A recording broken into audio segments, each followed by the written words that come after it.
I'm in the East Coast, which is not where I live. If you don't already know, I am out of town. Yay! So this is a mysterious video where I'm coming to you from my study, but I'm not actually here. I thought I would do a little Friday reads for you guys. I know exactly which books I'm taking on the trip, so I know what I'm gonna have. Yeah. Currently, I am in the middle of The Historian by Elizabeth Kostova. Took the dust jacket off, sorry. I'm loving it so far. It is a little slow going for me though, just because some books take more brain power than others, and this one takes some brain power. So, you know, at the end of the day, I'm a little distracted. I've had a lot going on. I'm having a little bit of a hard time focusing. So it's a little slow, but I love it. I've already marked it a few places. It's super great, beautiful writing.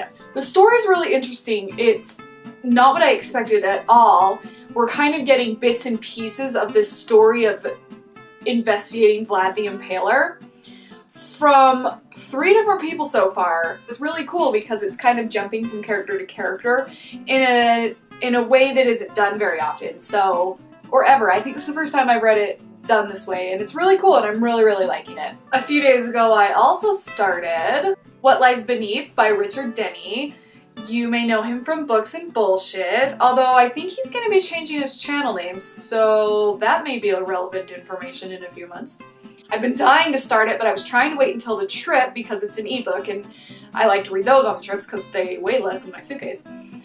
Anyway, but I did start it and I'm really liking it so far. I'm only the first couple chapters in, very little into it, but it's got some really cool things going on. The story is following Blair, who was almost murdered by her boyfriend, and she wakes up in the hospital and is super confused about it because he loves her, you know, and then it turns out that he's a little bit dead. So, you know, it's this really crazy thing, and then based on the synopsis, he's gonna start kind of trying to communicate with her from beyond the grave, which is really exciting. I haven't gotten that far into it yet. Richard's got good stuff going on, so I'm really excited to keep going with this because, yeah. I decided I needed a New York City book to take with me when I visit New York City. Catcher in the Rye by J.D. Salinger. It was kind of an obvious choice for me. Actually, it wasn't that obvious. I was having a hard time between this and Great Gatsby. But Great Gatsby takes place on Long Island, and this takes place right in the middle of Manhattan, and so it won. I've been wanting to reread this for a really long time anyway. I haven't restarted it yet. Was waiting for the trip, so it'll either be started tonight in the airport or sometime tomorrow, probably this weekend.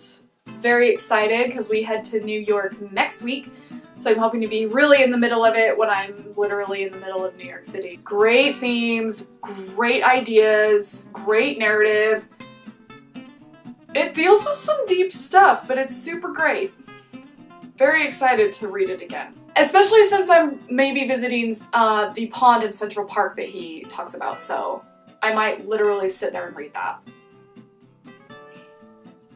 One more, just in case I happen to have time for it. I don't think I'm going to have time to get to it, but I wanted to take it because it's another small paperback.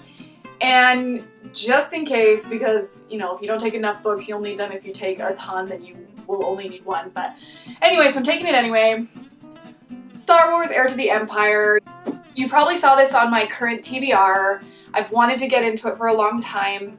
A lot of people really love it, so I'm excited to just have like a good classic Star Wars story. I'm excited to just visit that world again. If I don't get to this one while we're on the trip, then I will be starting it not that long after we get back. This is the story that takes place 5 years after Return of the Jedi.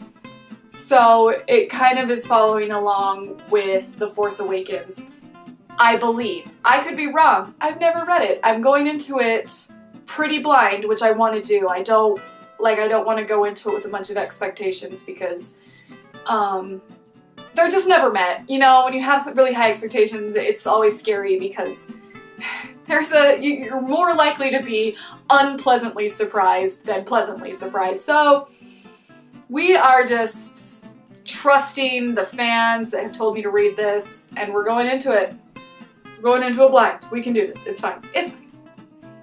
Alright, those are my Friday reads for you guys that I'll be hitting this weekend, and next week while we're on the trip, so it's kind of a mix between weekend reads and just more than TBR, because these are like legitimate. Like TBR is what I want to get to, and these I'm actually getting to because they're all I'm gonna have.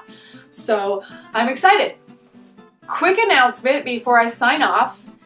I am putting together a little Christmas holiday gift video for all of my wonderful, wonderful new subscribers and viewers.